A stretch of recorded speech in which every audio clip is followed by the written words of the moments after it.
ஆட்கொண்டவரும் நான் சேவிக்கிறவருமான ஆண்டவராகிய இயேசு கிறிஸ்துவின் நாமத்தினாலே அன்பினல் வாழ்த்துக்கள்.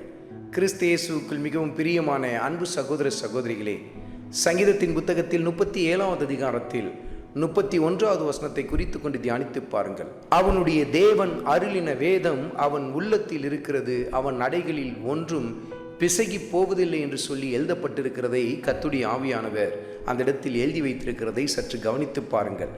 அந்த வசனத்தை வாசிக்கிறதோடு கூட விட்டு விடுகிறது அல்ல, அந்த வசனத்தை தியானிக்கிறதோடு கூட விட்டு விடுகிறதும் அல்ல, ஏன் அந்த வசனத்தை பிரசங்கித்து விட்டு அப்படியே விட்டு விடுகிறதும் அல்ல, மாறாக அதை தங்கள் வாழ்க்கையில் செயல்படுத்துதல், அதை தான் வேதம் உள்ளத்தில் இருக்கிறது என்று சொல்லி கர்த்தருடைய ஆவியானவர் சுட்டி காட்டுகிறார்.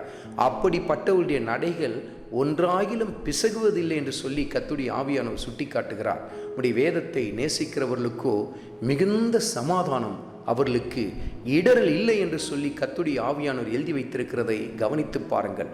வசனத்தை உள்ளத்தில் தரித்து கொள்ளுங்கள்.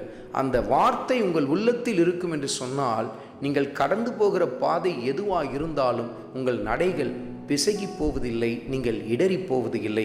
மிகுந்த சமாதானத்தோடு கூட நீங்கள் பாதை எதுவானாலும் ஆண்டவர் இயேசு கிறிஸ்துவை உத்தமமாய் பின்பற்றி போக ஆரம்பிப்பீர்கள். வேதம் உள்ளத்தில் இருக்கட்டும், வாழ்க்கையில் வெளிப்படட்டும். ஆண்டவராகிய இயேசு கிறிஸ்துவின் கிருபை உங்கள் அனைவரோடும் கூட இருப்பதாக. ஆமென்.